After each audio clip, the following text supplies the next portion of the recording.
लखनऊ अग्निकांड में मृत छात्र छात्राओं को श्रद्धांजलि देते हुए पूर्व विधायक विवेक बंसल के नेतृत्व में कैंडल मार्च निकालते कांग्रेसजन अलीगढ़ आए। उत्तर प्रदेश की राजधानी लखनऊ के अलीगंज क्षेत्र स्थित एक व्यावसायिक कॉम्प्लेक्स में हुए भीषण अग्निकांड में गेमिंग जोन एवं कोचिंग सेंटर में मौजूद छात्र छात्राओं की दुखद मृत्यु पर शोक व्यक्त करते हुए पूर्व विधायक विवेक बंसल के नेतृत्व में कांग्रेसजनों ने बुधवार को कैंडल मार्च निकालकर दिवंगत आत्माओं को श्रद्धांजलि अर्पित की। कैंडल मार्च मैरिस रोड से प्रारंभ होकर सेंटर पॉइंट तक निकाला गया।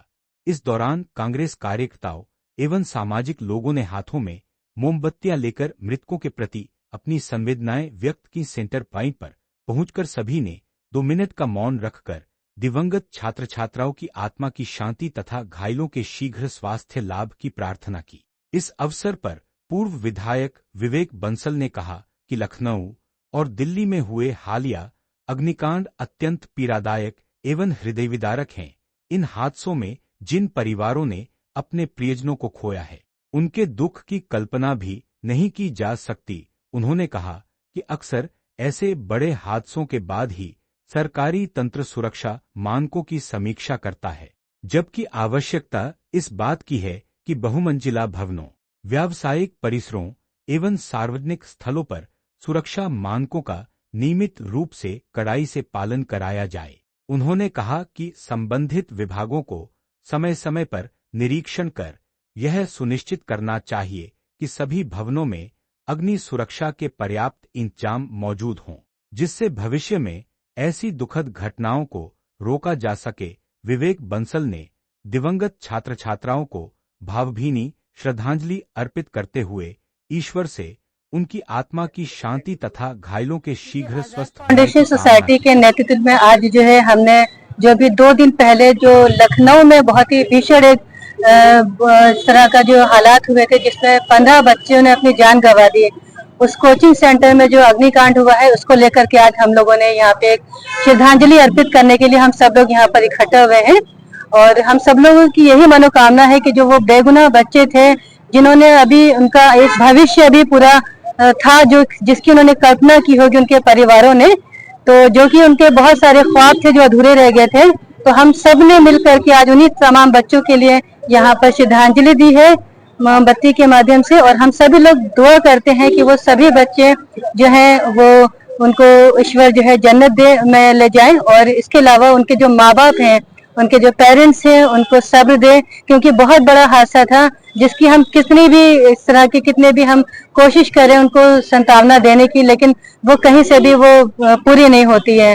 तो मुझे लगता है कि ये बहुत ही अच्छा एक माध्यम है, हम सभी लोगों को मिल करके तमाम पेरेंट्स को एकजुट होकर के उनको सपोर्ट करना चाहिए, कि ताकि इस दुख की घड़ी में हम सब लोग उनके साथ में खड़े हैं। देखिए, सबसे इम्पोर्टेंट चीज है फायर सेफ्टी नियम। अभी तक जो लोग बात कर रहे हैं कि संवेदनाएं, ठीक है, संवेदनाएं जो हुआ वो आगे ना हो, तो उसके लिए क्या बात होनी चाहिए। तो मेरी सरकार से ये अपील है कि फायर सेफ्टी नियम सबसे इम्पोर्टेंट चीज है, इसका कानून ये पूरे इंडिया में लागू किया जाए। फॉर एग्जाम्पल, जहाँ पे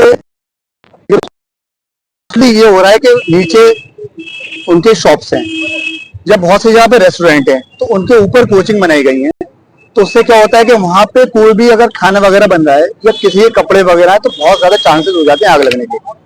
तो अगर फायर सेफ्टी नियम और कानून पूरे ऑल इंडिया में सर्कुलेट कर दिए जाएंगे, तो मुझे लगता है कि इस तरीके से दोबारा हादसा नहीं होंगे।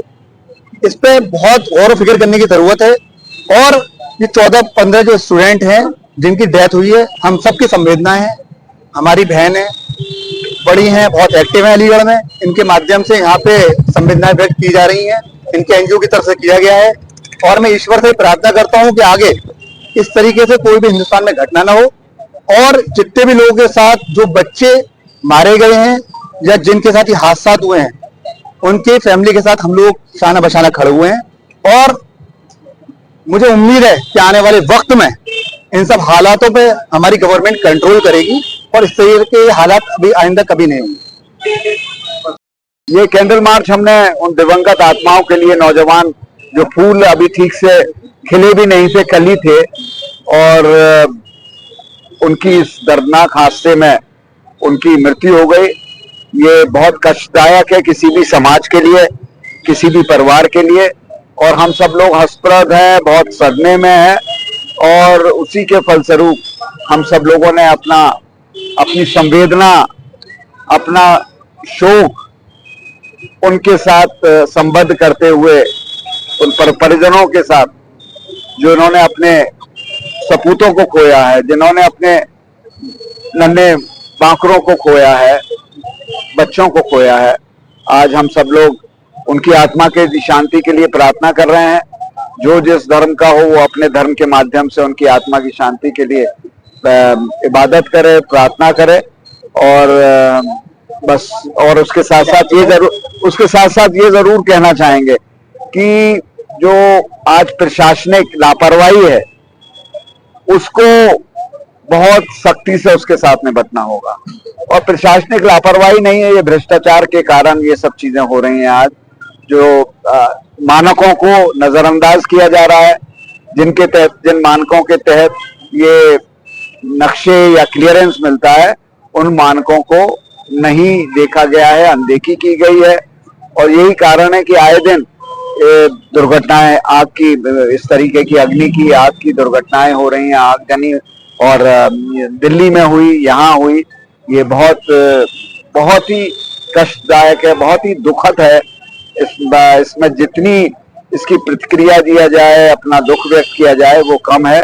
आप जस्ट कल्पना कीजिए कि उन परिजनों पे क्या हाल होगा जब उन्हें पता चला होगा। और उन्होंने खास तौर से, एक होती है कि बहुत साधारणतः स्वाभाविक ढंग से किसी की मौत हो जाए तो शायद कष्ट इतना नहीं होता, वो बच्चे झुलसे होंगे आग में, किस पीड़ा में उन्होंने कोशिश, आखिरी मिनट तक उन्होंने कोशिश की होगी कि उस आग से निकल सके। उनके जो सांस, उनकी जो जिस तरीके से उनको सफोकेशन हुआ होगा। वही घटना के बाद अधिकारी जागते हैं, फिर कार्रवाई करते हैं लगातार। वही है, ये बड़ा दुखद है, ये बड़ा कष्टदायक है। और ये इससे कहीं ना कहीं संदेश जो भी सरकारी तंत्र है उनको भी लेना चाहिए, प्रशासनिक अधिकारियों को, क्योंकि हम लोग नीजक रिएक्शन होते हैं जब कोई घटना घटित हो जाती है, तो उसके पश्चात हम जागते हैं और फिर एकदम तत्परता से कि ये होना चाहिए, फिर हम लोग सो जाते हैं। तो ये सतत रूप से ये कार्रवाई चलनी चाहिए, और हर विभाग में जो विकास प्राधिकरण है उनको भी सुनिश्चित करना चाहिए। जिस तरीके से शहरीकरण बढ़ रहा है, इस तरीके की अव्यवस्थाएं, ये भी, इनमें भी बहुत वृद्धि हो रही है। तो स्टाफ भी बढ़ना चाहिए, सरकारी कर्मचारी भी बढ़ने चाहिए, और जो इसके जो मुखिया हैं उनको ये सुनिश्चित करना चाहिए कि उनके अधीनस्थ जो कर्मचारी हैं वो भ्रष्टाचार में ना लिप्त हों और अपनी जिम्मेदारी को, अपनी दायित्व को ईमानदारी के साथ निर्वाह करें।